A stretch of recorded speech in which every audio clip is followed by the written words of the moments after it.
ဇလိုင်းရဲ့အဆမှာတော့ညစောက်တစ်ဖွဲ့ကတဘောရဲ့အပြင်ဘက်နှင်းဖုံးနေတဲ့တောအမိပင်တွေကိုထွက်လာကြပါတယ်။ညစောက်တီတွေကတယောက်ကတီးသွဲပွဲစံတွေကိုကြားလိုက်ရလို့တောက်စစ်ဆေးတဲ့အခါပမိတ်ပြနေတဲ့အလောင်းတွေကိုတွေ့ရှိခဲ့ကြပါတယ်။သူကကြောက်လန့်တရားထွက်ပြေးခဲ့ပြီးအလောင်းတွေနဲ့ပြုလုပ်ထားတဲ့တင်ငယ်ရတစ်ခုကိုလည်းမြင်တွေ့ခဲ့ရပါတယ်။အဖွဲ့ခေါင်းဆောင်ကတော့ဒါဟာဝမ်လင်းလို့ခေါ်တဲ့ပြမနေထိုင်တဲ့ရိုင်းဆိုင်လူမျိုးတွေလက်ဆက်လို့ယူချပြီးအကြောင်းရင်းကိုစုံစမ်းနေပေမဲ့ချင်းတဲ့လူတွေကတော့မသွားချင်ကြပါဘူး။သူတို့ကအဲ့ဒီနေရာကိုပြန်သွားကြတဲ့အခါအလောင်းတွေနဲ့ပတ်ဆုံးနေတာကိုတွေ့ရှိခဲ့ရပါတယ်။အဖွဲ့ဝင်တယောက်ကအခြားနေရာကိုသွားရောက်နေတော့မှပဲအရက်ရှိမှောက်မိုက်တဲ့အပုံရိပ်တစ်ခုပေါ်လာပြီးအဖွဲ့ဝင်ခေါင်းဆောင်ကိုတတ်လိုက်ပါတယ်။နောက်တယောက်ကတော့သိပီးသားလူတယောက်အသက်ပြန်ဝင်လာပြီးသူ့ကိုစိုက်ကြည့်နေတာကိုမြင်လိုက်ရပါတယ်။အသက်ရှင်ကျန်တဲ့လူနှစ်ယောက်လုံးကလည်းထွက်ပြေးကြပေမဲ့လိုက်လံဖမ်းဆီးခြင်းကိုခံခဲ့ရပါတယ်။သူတို့နှစ်ယောက်လုံးပြန်ဆုံတဲ့အခါမှာတယောက်ကကောက်ဖြတ်ခံရပြီးအဲ့ဒီကောင်ကိုကျန်တဲ့တယောက်စီပြစ်ပေါက်လိုက်ပါတယ်။အဲ့ဒီနောက်မှာတော့အဲ့ဒီလူဟာထွက်ပြေးလာရင်းနဲ့ဝင်းတက်ဖဲကိုရောက်ရှိလာပါတယ်။မြောက်ပိုင်းကောင်ဆောင်အတားစီကိုညတော့တပ်ဖွဲကနေထွက်ပြေးရတဲ့လူတယောက်ကိုဖမ်းမိထားတယ်ဆိုပြီးသတင်းတစ်ခုရောက်လာပါတယ်။အဲ့ဒီလူကဝက်ဘော်ကားတွေကိုမြင်ခဲ့ရတယ်လို့နတ်ကိုပြောပြပေမဲ့တက်ပြေးဖြစ်တဲ့အတွက်နတ်ကသူ့ကိုကွပ်မျက်လိုက်ပါတယ်။နတ်ရဲ့သားဝက်ဘော်ကားတွေကအကြောင်းမေးတဲ့အခါမှာတော့နတ်ကသူတို့ဟာလွန်ခဲ့တဲ့နှစ်ပေါင်းထောင်ကြီးတွေကပျောက်ကွယ်သွားပြီဖြစ်ကြောင်းပြောပြပါတယ်။ကွပ်မျက်ပြီးပြန်လာလမ်းမှာသူတို့ဟာတေဆုံးနေတဲ့တမင်တစ်ကောင်နဲ့တန်ရာရနေပြီးတေဆုံးနေတဲ့ဒါရိုက်ဦးဝင်းပလီမာကြီးတစ်ကောင်ကိုတွေ့ရှိပါတယ်။အဲ့ဒီမှာဝင်းပလီပေါ်လီတွေကိုလည်းတွေ့ရှိခဲ့ပါတယ်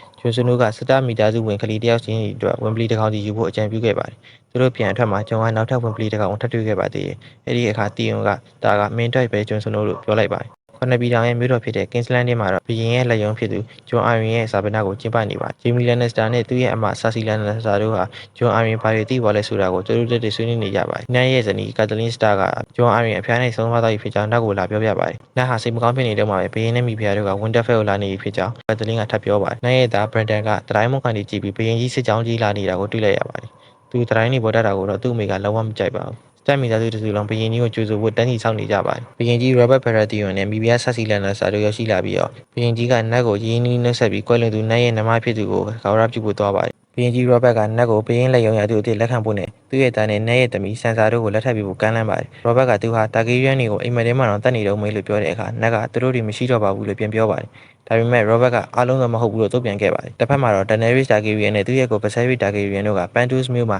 အသက်ရှင်နေရှိနေပါသေးတယ်။ဘဆယ်ရီဟာသူ့ရဲ့ညီမကိုဒေါ်သရာဂီမြို့နယ်သူခေါင်းဆောင်ခတ်ဒရိုကိုနဲ့လက်ထပ်ပေးပြီးစစ်တပ်အင်အားယူကသူ့ရဲ့ဖခင်တီနက်ကိုပြန်သိမ်းဖို့ကြံစည်နေပါတယ်။ဒန်နယ်ရီကတော့မင်္ဂလာလုံးဝမဆောင်ချင်မှညဘက်ကိုလုံးဝမရှိပါဘူး။မင်တာဖော့ပါတော့စားတော့ဝယ်လုံးနေကြပြီးနိုင်ရဲ့သမီးဆန်သားကတော့မင်တာဂျော်ဖရီနဲ့လက်ထက်ကမှကိုစိတ်လှုပ်ရှားနေပါတယ်။ကျွန်းစနိုးကတော့မျိုးမစစ်သားဖြစ်တဲ့အတွက်ပွဲရဲဝင်ပေးမရပဲအပြင်မှာပဲဓာရီကျင်းနေခဲ့ပါတယ်။အဲ့ဒီမှာသူ့ရဲ့ဦးလေးဘန်ဂျန်စတာရောက်လာပြီးတော့ဂျွန်ဟာသူလည်းညတော့တက်ဖွဲ့ရဲဝင်ကြောင်းပြောပါတယ်။အဲ့ဒီနောက်ဂျွန်ဟာဆာစီနဲ့ဂျင်မီတို့ရဲ့မောင်ဖြစ်သူထေရီယွန်လန်နက်စတာနဲ့တွေ့ဆုံခဲ့ပါတယ်။ညနဲ့ခတ်တလင်းတို့ကဘီရင်ကြီးရဲ့ကမ်းလှမ်းချက်ပေါ်ဆွေးနွေးနေကြပါတယ်။အဲ့ဒီအချိန်မှာခတ်တလင်းစီကိုသူ့ရဲ့ညီမရှိကလှုပ်ဝက်စာဆောင်ရောက်လာပါတယ်။စာထဲမှာတော့ဂျွန်အာရင်ကိုလန်နက်စတာတွေလုံးဝတစ်ဖက်တာဖြစ်ပြီးတော့ဘီရင်ကြီးလည်းအနေရှိနေပြီလို့ရေးသားထားပါတယ်။ဒါကြောင့်နတ်ဟာဘီရင်ကြီးကိုကောက်ွယ်ဖို့အတွက်မြို့တော်ကိုလိုက်သွားဖို့ဆုံးဖြတ်လိုက်ပါတော့တယ်။ဒေါ်ဒရာဂီမင်္ဂလာပွဲမှာတော့ဂျော်ရာမမွန်ကဒန်နယ်ရစ်ကိုလက်ဆောင်နေလာပေးပါတယ်။ဒန်နယ်ရစ်ဟာကြောက်ဖြစ်နေတဲ့နဂါဟုသုံးလုံးကိုလည်းလက်ဆောင်ရရှိခဲ့ပါတယ်။ဘရန်ဒန်ကတတိုင်းအဟောင်းကြီးတွေပေါ်ကိုသူ့မိတီအောင်ထပ်တက်နေပါတယ်။အဲဒီအချိန်မှာဘီရင်မကြီးဆာစီနဲ့သူ့ရဲ့မောင်ဂျီမီကမောင်နှမချင်းကိုစားနေတာကိုမတော်တဆမြင်သွားခဲ့ပါတယ်။သူတို့ကိုမြင်သွားတဲ့အတွက်ဂျီမီဟာဘရန်ဒန်ကိုဖမ်းခိုင်းပြီးအချစ်တော်ငါမလို့ဘာမဆိုလုပ်ကြတာပဲလို့ပြောကဘရန်ဒန်ကိုတတိုင်းပေါ်ကတွန်းချလိုက်ပါတယ်။ Things I do for love.